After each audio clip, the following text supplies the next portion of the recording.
Welcome to another episode of This Woman Works. I am your host, Mike Patton, and on this episode, I have someone that is definitely in the world that everyone knows in terms of, you know, being the face or putting together the face for a lot of different things, for a lot of different athletes and just people in general. Miss Chelsea Phillips. How are you? I am amazing, Mike. Thank you so much. How are you? I'm doing great. I'm doing great, and doing even better now that we got the show going, and we get to highlight you on this show. Thank So, you. yes, ma'am. Yes, ma'am. We're gonna get into highlighting you and talking about your journey to where you currently are now. But up first, on every episode, we open it up with the Black Girl Magic Moment, and on this episode, we're gonna talk about Brandy. Yeah, we're gonna talk about Brandy. I hadn't talked about her on the show, so I was like, yes, let's bring her on and give her flowers on this show. Now, of course, if I can spell Brandy right, I noticed that I put a Y instead of a Y. Yeah, that would be me. But let's see. Basically, as far as Brandy, she was actually born in Macomb, Mississippi. For those that don't know, and of course, when she was 4 years old, she moved to California. She also is the older brother of Ray J. Pretty sure everyone knows that. And also, reportedly, the cousin of Daz Dillinger, which I had no idea that one. But as far as Brandy, she actually started singing as part of the choir at the age of 2 before she moved to Mississippi. I mean, moved to California. There we go. Getting my places mixed up. Of course, she started singing as part of the choir at the age of 2. Got into singing, got into a little bit of acting, as we're gonna mention. But first, when she first got into the business, she actually was a background singer for Immature. Chris Stokes actually brought her in to be a background singer for Immature, which is I found quite interesting. Um, from there, of course, she signed her deal with Atlantic. She had her debut album, but of course, that was around the same time that she was on the show Thea with a certain gentleman named Jason Weaver. And, it was a pretty talented cast, I must say. Of course, that show did not last very long, unfortunately. But it was kind of like Brandy, I believe, stated it was kind of like a blessing that it didn't last very long because she had the album coming out. The album did well, had I Want to Be Down and Baby on there. Of course, she's just saying, baby, baby, baby, baby. I can't sing, but I tried. Of course, that was one of the songs or one of the hits on that album. She also let's see, did a collaboration, or sorry, a duet with Wanye Morris, Broken Hearted. Of course, everyone heard that song back in the 90s. Yes. Of course, she also did a collaboration with Shaka Khan, Tamia, and Gladys Knight, Missing You from the Set It Off soundtrack. Yep. She definitely was around some legends growing up, but that was not it, though. She was an actor in Moesha in 1996, of course. Played Cinderella. She was actually handpicked by Whitney Houston to play that role, who is by far a person that inspired her music career, by the way. So, of course, the Never Say Never album comes out, which just has The Boy Is Mine with her and Monica and Have You Ever on it. Of course, Full Moon, 2002. Of course, does some acting at still as well with The Game. Of course, I remember her when The Game came back on BET, and she was playing a very very feisty character that I loved to watch act and do her thing. Of course, she was on Broadway a little bit. She was on Queens. I know you. It was a short-lived show, but it was with her and Eve, where they were the headliners, and Brandy was rapping. Brandy was rapping. But yeah, it was actually a good show.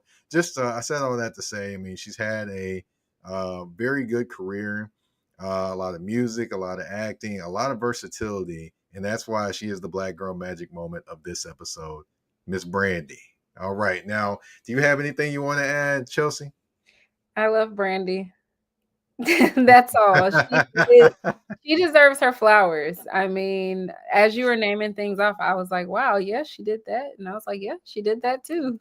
So I think my Mhm. most memorable moment of her was Cinderella. Yeah. Mhm.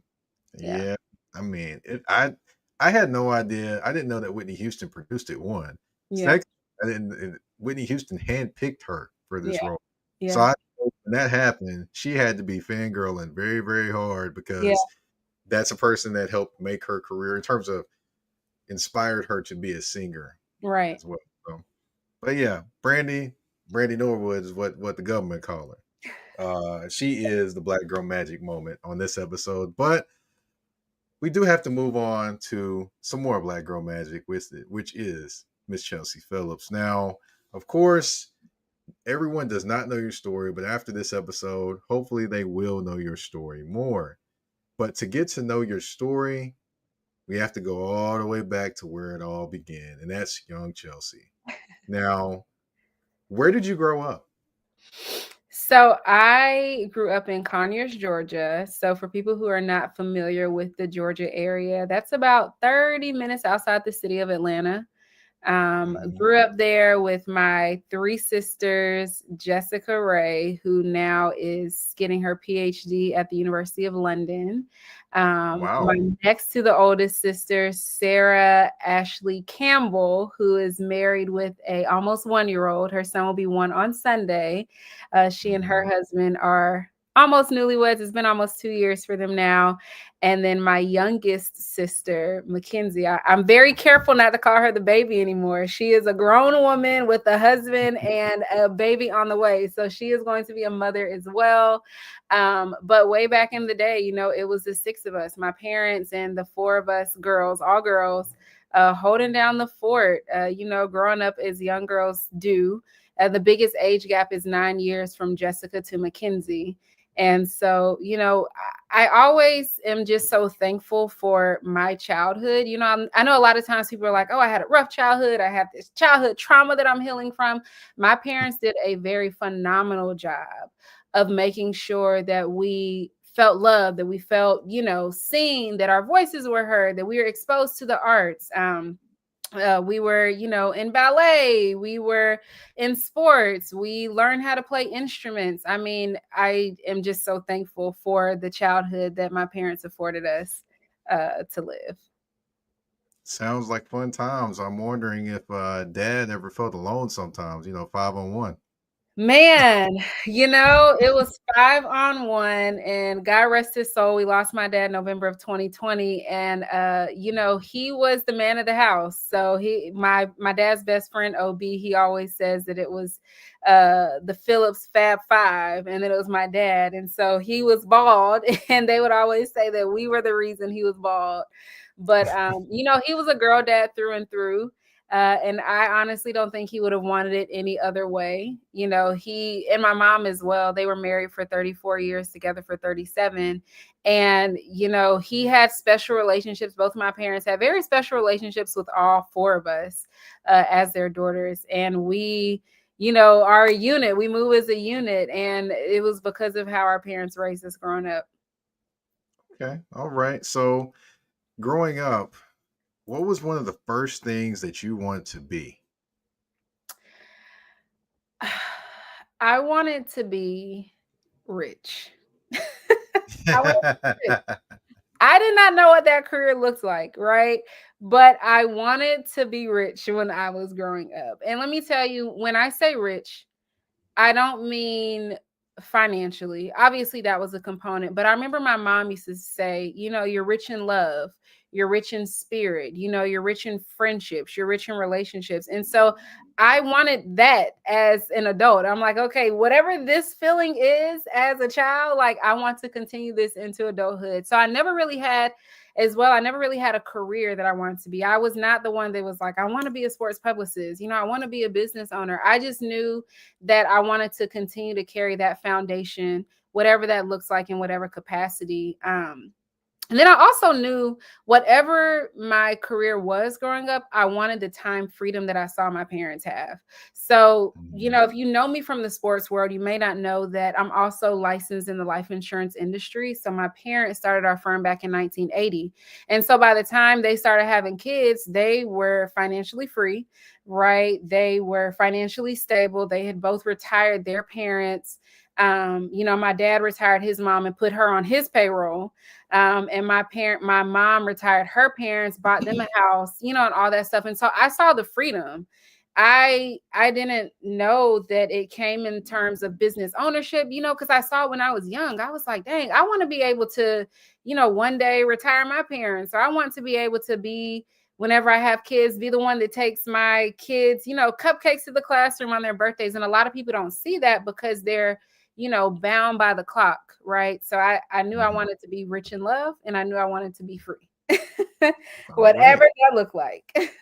Okay, all right. So you kind of dove into that with all the different things that you're doing, life insurance, but also a sports publicist as well. We're going to kind of get into that career and how you kind of dove into that right after this commercial break on This Woman Works.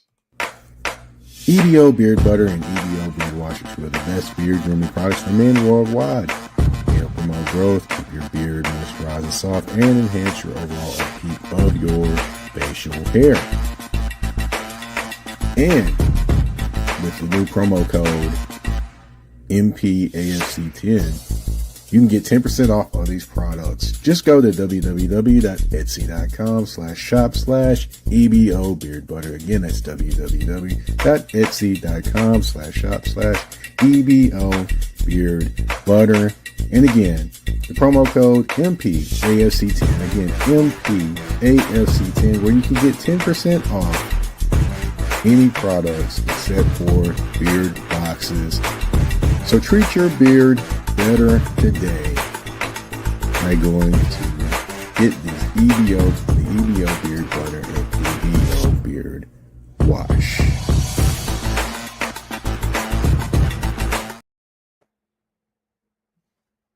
All right, and we are back on This Woman Works with Chelsea Phillips. And like I mentioned, of course, we're going to get into your career and how you dove into that career. But first, I just want to tell everybody, no, I'm not saying that women have beards with that commercial. What I am saying is that women do watch that commercial and probably show these things off to the men in their lives, whether it be their sons, their brothers, their husbands, their boyfriends, or whoever. So that's why that commercial is here. Just wanted to give everybody a heads up. But of course, like I mentioned, your career. Can you tell everyone what all things that you do? Okay, so first I'll start with the family business. So I'm a life insurance agent. We help families plan for the future so that they don't have to create a GoFundMe account. They don't have to do t-shirt sales, fish fries when their loved one passes away. Because one thing that is for sure is we're all going to leave out of here. Nobody is escaping life, right? Everybody Mhm. has a death date as well as a birth date, right? And so we help families prepare for that, as well as the whole financial game plan, retirement planning, etc. And that's how I learned the foundation of business, right? I saw my parents doing that growing up. And when I went to Auburn, I don't know if we'll be able to touch on the education component, but I graduated from Auburn. And while I was a student at Auburn, I worked for Auburn Athletics. So I learned the marketing side, I learned social media. My one fun fact is I started the Auburn football Instagram account when I was an employee of Auburn University's athletic department. And, obviously that was like 10 years ago, 12 years ago, something like that. But I learned how to market. So I do a lot of social Mhm. media marketing. And in 2018, I got a phone call from one of my best guy friends, Jonathan Jones. He's a corner for the Commanders now. He just got traded from the Patriots. And he Okay. goes, sis, I got a question. And I'm like, oh, Lord. When one of your friends says they have a question, like, what is it going to be? How can I help? Right. And so I'm like, what's Mhm. going on? He said, I want to plan a football camp. And I'm like, you want to plan a football camp? He's like, yeah. Actually, I want you to plan the football camp. And I'm like, okay, cool. And that was in 2018 when we had the conversation. I got a chance to visit him, to go to a game. I had never been to a Patriots game. I had never been to Gillette Stadium. And I also never wanted to be the friend that was like, I got friends in the NFL. Like, let's go to this. I just always wanted to respect them as that's your career. If I'm invited, I'll come. And so in 2019, we had his first football camp. And actually this summer, he'll be having his 6th annual camp. And I was a nervous wreck. I was like, oh my gosh, like, how does one plan a camp? And he was like, don't worry, I'll put you in contact with my agent. So His agent did not help me plan the camp. His agent said a successful camp looks like this. You want to have a DJ, you want to have this, you want to have that, you want to have shirts, you want to have sponsors. And I was like, okay, thank you, Wes. So Wes Spencer, if you're watching this, thank you. You saved my life. And so we had that camp in June of 2019. And I incorporated. I was like, if I can do this, I can probably do other hard things that are in the sports world. And this is kind of what I want to do. And so I established my LLC then. And so now my career as a sports publicist, I don't only plan events, which has been like, I get so much joy in planning events and bringing clients' events to life, bringing their ideas to life. But I also do brand management. I'm also, sending out pitches to make sure that when they do have events, they have the proper media coverage. I'm coordinating for those events that we're having, and literally anything that you can think of outside of crisis communication.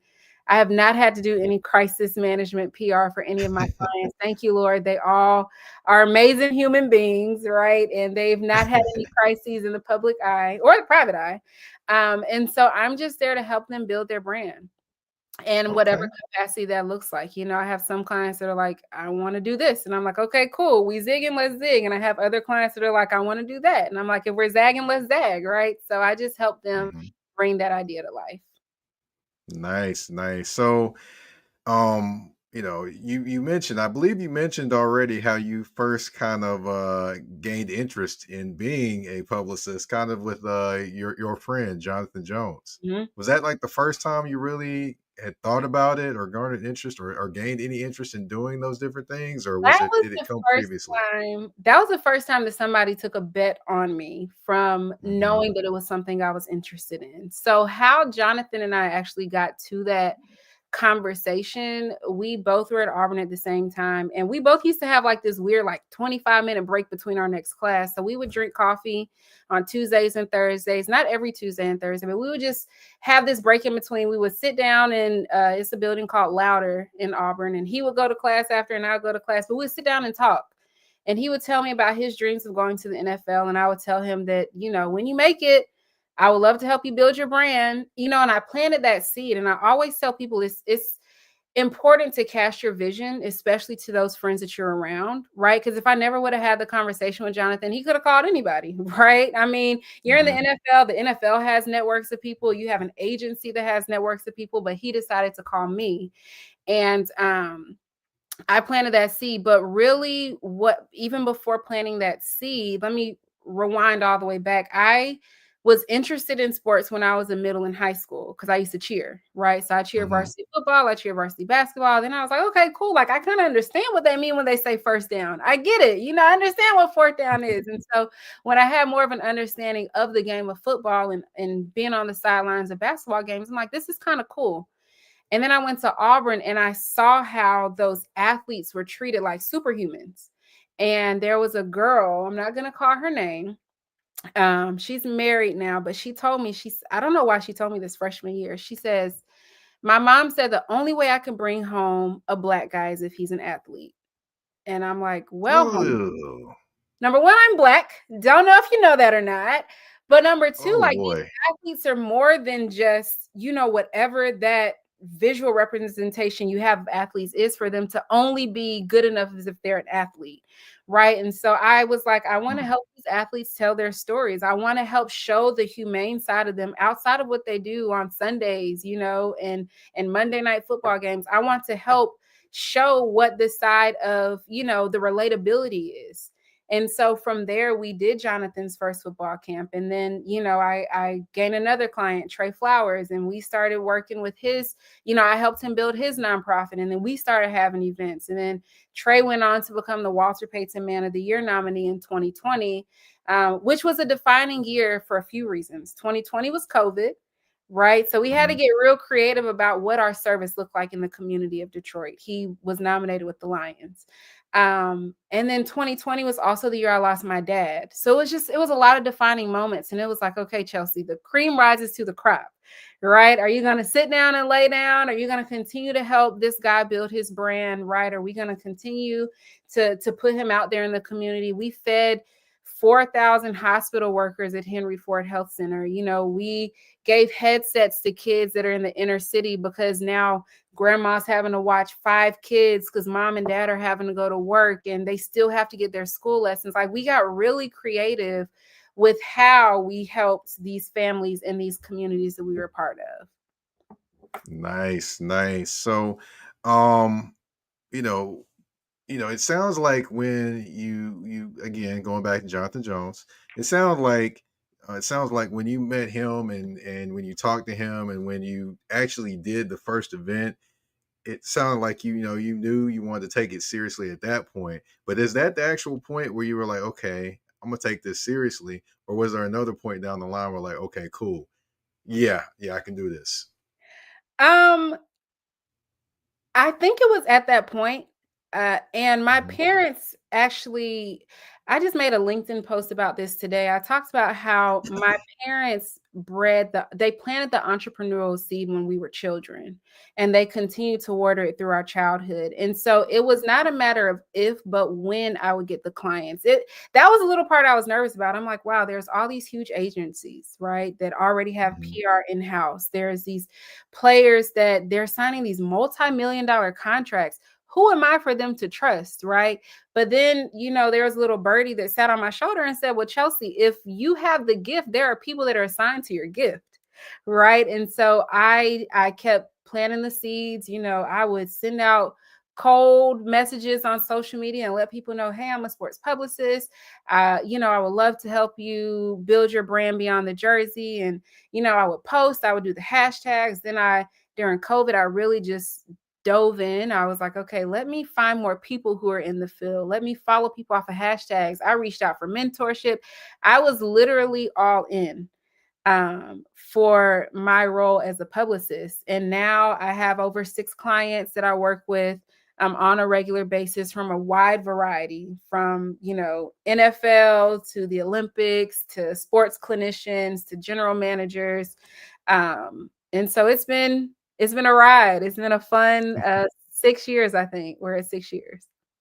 Nice, nice. So, you know, I don't know if it may differ, but did you have a moment that you were like, okay, this is where I'm supposed to be? I think my moment was when Trey got nominated for the Walter Payton Man of the Year. And it Mhm. was like, okay. Now Trey is a phenomenal human being. He has a phenomenal team around him, his business manager. He has an incredible wife that supports him. He has a beautiful family. So if it wasn't me, maybe it would have been somebody else. But it's like, okay, I helped with that, and it was his goal. He was Mhm. like, I want to get this nomination. And if Trey could have done it without all of the cameras in front of his face, he still would have done it because that's the type of person that he is, right? But I think it was just like a culmination of things. It was like Auburn Athletics had just done a story. I'm sorry, Auburn Magazine had just done a story on Jay and myself about, this dynamic powerhouse. He's NFL, she's a boutique publicist. And then we got the nomination for Trey, and then my dad passed. So it was like so many ranges of emotions. And it was like, I know that I'm in the right place at the right time doing the thing that I love. And I would say that was definitely like the moment, because it's like he set out, like he told me that was his goal. And I was like, okay, Trey, we're going to have to increase how we're doing, your community outreach. And then we have to get creative with it because we're in COVID. But to be able to see that goal all the way through, that was like the first aha moment. And I've since Mhm. had so many others, along the way. Got you, got you. Now, for those that aren't familiar, can you please tell the people a little bit more about how to find your business and what all it entails as well? Yes, yes. So I can be found on all social media platforms: Facebook, Chelsea Phillips, Instagram at chelsea.s.phillips, LinkedIn, Chelsea Phillips. My website is chelseasphillips.com.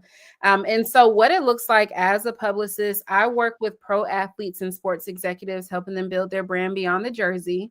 And as mentioned earlier, it ranges, right? With my sports Mhm. clinician, she works on the mental health. She's a psychiatrist for the NFL and the NBA. And so what we do for her PR looks completely different. And now May is Mental Health Awareness Month. I was just texting her today. I was like, hey, Doc, let's get those videos that we shot last year. Let's get them out on social. And then I have a client, Shelby McEwen, who's a silver medalist Olympian in the high jump. And he's actually headed to Qatar. If he's not, he leaves in a couple of days for Qatar. And you know, what that looks like is continuing to look for brand deals for him and what those partnerships look like. And then I have Trey, who we just did a mental health symposium in which that was in March. And that was a powerful conversation.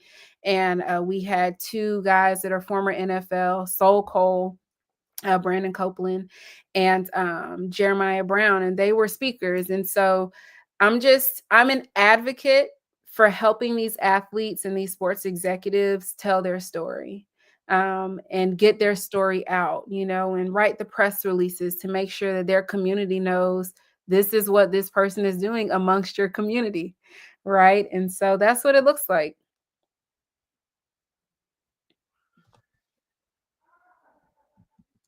All right, so I got that information there. Give me 1 second. I'm actually typing it in real quick so that everyone can see.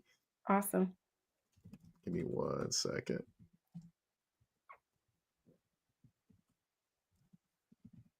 Probably hear me typing too, right? Only a little. You said chelseaphillips.com or is it Chelsea? ChelseaSPhillips.com. All right, I just want to make sure I spelled it right. There we go. There we go. There's that. There we go. Throw that at the bottom right there so that way everyone can see. If you're watching the show, yes, I put the website down at the bottom. And did I misspell? I surely did. Let me go fix that again. Sorry, folks. I'm taking a little second to fix some things, but hey, I It's figured all I might right. as well do it and do it right. There we go. There we go. Did it go back up there? There we go. There we go. Got that right. But hey, we're going to take a quick commercial break. When we come back, I know in business there's always some hurdles that you have to overcome. We're going to talk about those right after this commercial break on This Woman Works. A shift. A shift is something that happens and changes the dynamics. And that's what happened when Garrett Logistics was born. After 10 years as a sales pro in the logistics world of sporting goods, John Garrett decided to pivot to the world of freight and start a brokerage. So you're saying to yourself, why trust Garrett Logistics? Well, Garrett Logistics helps shippers improve overall workflow, along with increased on-time pickup and delivery percentages. Last-minute loads, multi-drop pickups, and more are part of the services with Garrett Logistics. They're available Monday through Friday, 7 a.m. to 6 p.m., and Saturday, 8 a.m. to 12 p.m., all times Central Standard Time. So give them a ring at 615-400-8484. That's 615-400-8484, or you can email them at john@garrettlogistics.co or visit their website at garrettlogistics.co. Garrett Logistics, where the motto is, it's not just freight to us, it's your business.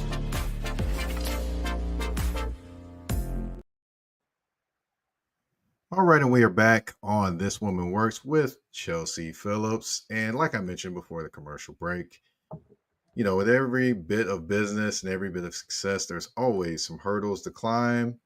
I'm pretty sure Chelsea has some that she would love to tell us about in terms of hurdles and, of course, a little bit of advice. So, Chelsea, what was the biggest hurdle that you've had to overcome along your journey? You know, when I think about hurdles in PR and working just as a Black woman in sports, you know, sometimes you have people that are advocating for you, and sometimes you have people that are advocating against you. You know, and I've experienced the advocating against, you know, I've experienced the people that are like, why are you going with that person? She's young, she's inexperienced, you know, because when I started, I didn't come from an agency and I had no agency experience. My experience was my friend needed help with his camp and I planned it. You know, my experience was I worked at Auburn Athletics, and so I understood the marketing, the social media, I understood all that. My experience was learning search engine optimization when I interned at Verge Pipe Media when I was in college. But you're always going to have somebody who has been there longer. You're always going to have somebody that knows more information. You're always going to have somebody who might be the better, fit for that person. But as I said, God has people assigned to our destiny and to our calling. And so that I just walk in that spirit. I say, okay, well, if that door closes, it's okay, because I'm on my way to a building that has more doors, right? If Mm-hmm. that relationship ends, or if that contract is done and we don't renew, that's completely fine, because as a believer, I also know that God provides, right? I understand Mm-hmm. that he's never going to let his children go without, right? Or let his children lack. So that's how I've been able to get over those, I guess you would call them hurdles, or, building blocks or things like that. And then also just from being a woman in the sports world, sometimes I'll get mistaken as like, oh, are you the girlfriend? Are you the wife? I'm like, no, I'm the reason this event. Oh. Yeah. So initially in the beginning, I was very offended by it. I'm like, Mm-hmm. okay, why would they think I'm the wife? Like, why would they think I'm the girlfriend? Like, I'm introducing myself, I'm shaking hands, I'm looking people in the eyes. But then, I just took it as flattery, like, oh, that's so kind of you to think that I'm married to, this person of prestige. But no, that's his wife over there, with the rock on her finger, But also being in this business, I've just realized the importance of relationship building and just having people to advocate for you. So I had to learn that very quickly. You want those advocates, because you're going to have those people that are like, what does she know? Mm-hmm. So to have people that you're able to learn from, and people that are able to advocate for you. I remember in December of 2019, I was in an Uber in Boston coming from an event that we had hosted for Jay. And my Uber driver, I don't know what made him tell me this. And, I was like, oh, wow. He said, where are you coming from? And I was like, oh, I work in professional sports. I had a client event. And he was like, young lady, I want to tell you something. And I'm like, oh, Lord, please don't kidnap me. It's dark. That's my thought process. And so he goes, as a woman who has your own business, you want to have a mentor, a sponsor, and a spotter. He said, you need to identify those people early on. And then he dropped me off in my hotel, and I, never saw him again, never heard from him again, obviously, because he was my Uber driver. But I took that and I internalized it. And I said, let me find my mentor, let me find my sponsor, and let me find my spotter. And I have those people. And, Wow. sometimes it changes, sometimes you add on to it. And, sometimes you grow from those people and on to the next. Or sometimes those people refer you to other people that can help in that position, in that role. But Hmm. that's my best advice. Don't be afraid to be the mentee. Mm-hmm. On my life insurance side in the business, I always tell them, don't be afraid to be the trainee. You don't have to be the Mm-hmm. financial services professional in the beginning. Like, don't be afraid to be the person that's in the observation role, that's learning, that's growing. And so I take that same advice to myself in this business. Like, don't be afraid to go to these events and be in the room where you don't know anybody, but talk to people. Mm-hmm. For that mentorship, for that advice, I was at All-Star Weekend. My client played in the Celebrity All-Star game, and I was just going to fly in town Thursday, and the game was Friday afternoon. I was going to leave on a red eye Friday night. And one of my, I guess you'll call him a mentor, he kind of like advises me on, what he would do if he was a publicist. And so he goes, so when are you headed out? I'm like, I'm leaving tomorrow night. And he's like, no, you need to change your flight. And I'm coachable. So I'm like, okay, I'll change my phone. When do I need to change it to?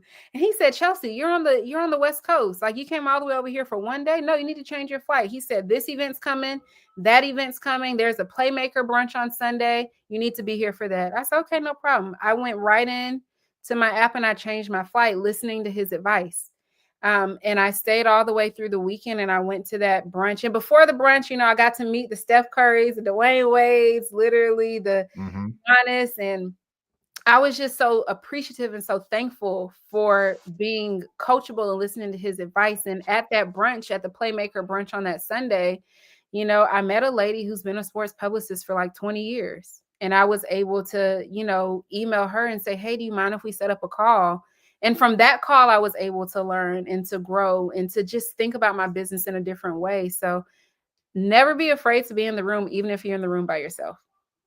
Okay. All right. Said a word. The doors of the church are now open. Okay. All right. Yeah, I tell you right there, I grew up in church. But Okay. but I will say that yeah, definitely that is definitely excellent advice. I would also ask what you I know you had the advice in the cab, but is there any other advice that has been given to you along your business journey that you've kept close to you? My dad would tell me on the family side of the business, which I think is applicable for anybody who's in business, you're a professional friend maker. My parents would say Mhm. people do business with people that they know, like, and trust. If they don't know you, or if they don't like you, or if they feel like they can't trust you, they won't do business with you. So I Okay. constantly put myself in I don't want to say situations and positions where I'm able to make friends in environments. And not just friends like, "Hey girl, let's go grab coffee." No, like friends like, "Hey, I'm in PR, you're in marketing. How can we collaborate?" I had a call with a young lady, I think 2 days ago. All my days run together because I just got back from a business trip. But, she reached out on LinkedIn and she was like, "I just wanted to hop on to see how we can cross collaborate." And sometimes people might think, "Oh, like, how can I benefit from that?" Or, "I don't need to do that." No, you do. At every stage of the business. No matter where Mhm. you are, if you're a brand new person that's trying to get your entrepreneurial journey up and running, or if you've been in the industry for 20 years, life and business is ever evolving. So I think it's very important to continue to put yourself in positions and situations where you can meet people, where you can befriend people. And even if they're not in your direct line of work or your direct industry, you can still find points of connection where you can possibly collaborate. Or if you don't collaborate on the front end, maybe you can refer them to somebody on the back end. So the biggest thing is people do business with people they know, like, and trust. So you have to become a professional friend maker. I'm gonna rewind this back because I think I need to listen to that too. But I will say that in learning your journey and learning how you got into doing PR and or being a publicist and being a brand strategist. Let me get it correct. Sorry, let me say it correctly. And of course, life insurance as well. You definitely, so have some life lessons to teach people. And you Mm. also or have, the journey is definitely something very, very interesting and very, very unique to you as well. And just want to thank you for coming on to actually provide that journey to maybe someone that needs to hear some of the things that you have been speaking on, which, I will count myself in one of those people as well.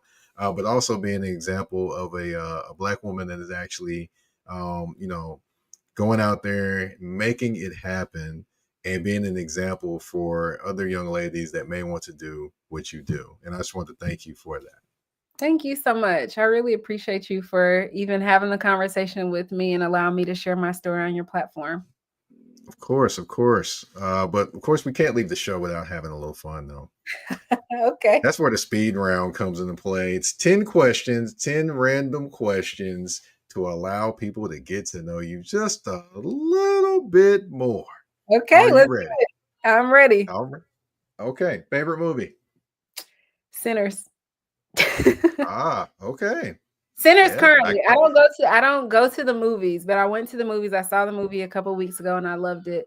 But favorite movie overall that I Mhm. can watch and recite, Tyler Perry's Diary of a Mad Black Woman. I love that movie. Love it. Love it. Okay. All right. All right. And I still have to make my way to see Sinners. I just hadn't had the time. You I got gotta to see make my it. way to see it. All right. Favorite childhood memory? Childhood memory, family trips to Disney World in the RV with my siblings, my parents, and my grandparents. Oh boy. Sounds like fun. It was core memory. Got you. Okay. Favorite actor or actress? Oh gosh. I don't really watch movies. But Michael B. Jordan, Denzel Washington, Denzel, Okay. Denzel's all Okay. the way, and then Michael B. Jordan is second right All now. right. All right. So I'm hoping you listen to music. Who's your favorite singer? Favorite singer. Ooh, I have to go gospel. Anthony Brown. Hmm. Anthony Okay. Brown. Yeah. Worth is my All right. favorite song. Yeah. Okay. All right. Worst movie you've ever seen? Oh my gosh, what was that movie with Kelly Rowland? Sorry, Kelly, if you're watching this. It's like Macopa. It was something. It was terrible. I didn't understand what I watched. I can't even remember the name of it. So, All right. Favorite restaurant? ooh, favorite restaurant. Uh, Mhm. gosh, Eddie It's V's. probably gonna be somewhere rich. Okay, Eddie you said V's, Eddie. Eddie V's. They don't have one in Atlanta. Apparently, they're building one in Alpharetta, but I love a great Mhm, steakhouse. I love mhm. good food and good steak. Cool. All right. Favorite food is, I'm guessing that's steak, right? No, tacos. Tacos. Tacos. Well, it's a shame we aren't filming on Tuesday. I But know, right? all right. Let's see. Favorite song in constantly in your rotation right now. My sister is watching this, and I know that she'll bust out laughing. When I need to just get it hype, it's "Ain't Gonna Mhm. Let Up" by DG Yola. That is my Okay. song. It turns me all the way up. I don't care where I am. I don't care what kind of mood I'm in. When that song is on, it's lit. It's up. My energy's through the Okay. roof. All right. All right. And let's see. What's next? Oh, this one. Name a person, dead or alive, you'd like to sit down with, eat dinner, and pick their brain. I would have to say, I was having this conversation with my hairstylist. I would have to say my dad. Mhm. We lost my dad suddenly November 27th, 2020, of heart disease, which is why I'm a big advocate of making sure you are eating to live, not living to eat, right? And exercising. Mhm. And because we lost him suddenly, I just feel like there were so many stones left unturned. There are so Mhm. many questions that I would love to have asked my dad. I lost him when I was 27 years old. And so it would definitely be my dad for sure. Okay. All right. Last one. Who would play you in a biopic? Who? Who would play me? Oh my gosh. That is a great question. And it's always a fun answer that I get from this one. Uh, maybe Kelly Rowland. I don't know. I Oh, don't know. oh. So Kelly Times too. We got two Kelly Kelly Rowland Times mentions on 2. the episode. Okay. Yeah, Kelly. All right. Well, the speed round is over. You're off the hot seat, so you can Thank you. relax now. It's all I good. made it. Um, all right, we've reached the end of the show. I want to thank you, Chelsea, for coming on the show. If you can, tell everyone where they can find you again. If they missed it, you can tell everyone where they can find you on social media and also where they can find your services that you offer. Yes. So you can find me on Instagram at chelsea.s.phillips. You can find me on LinkedIn at Chelsea Phillips. You can find me on Facebook at Chelsea Phillips. And then my website, of course, but you can just send me a direct email if you are interested in learning more about my services. And I also failed to mention, I have a mentorship group for college students and people transitioning into sports or looking to get into sports. And we do Monday morning calls, Zoom calls with people that are already working in sports. So if you like to learn more about that, if you like to get on those calls, just email me at info@chelseasphillips.com. Don't forget the S. That stands for Savannah, chelseasphillips.com. And I would love to connect with you all there. Okay. All right. All right. Well, I want to thank you again for coming on the show. If you don't know, my name is Mike Patton. I'm the host of This Woman Works. You can find me on the artist formerly known as Twitter. I'm not gonna call it X because the only X I recognize is DMX and Malcolm X. That's it. Okay. Um, so yeah, you can find me on the artist formerly known as Twitter at Mike Patton 82. It's MikePaton 82. You can also find me on Instagram and Threads at that's THA, not THE, underscore general underscore MP. Of course, This Woman Works, you can find on all listening platforms, whether it be Spotify, Apple Podcasts, iHeartRadio, Amazon Music, you name it. We are there. And of course, go ahead and like, subscribe, do all those things, and of course, share the things that are going on here. Okay. Oh, and then of course, before we do end the show, we do have a couple comments in the This Woman Works inbox. One said Michelle Obama would play you. Then, or Olivia Pope, which is basically Kerry Washington. Yeah. Basically. I can see Kerry Washington. I can see that one. I can, because we both, it's handled. That's our motto. That's our mantra. It's handled. All right. Well, I thank you for coming on the show. And of course, we're out. We got to finish. We got to wrap it up. Peace. You have a great day. All right.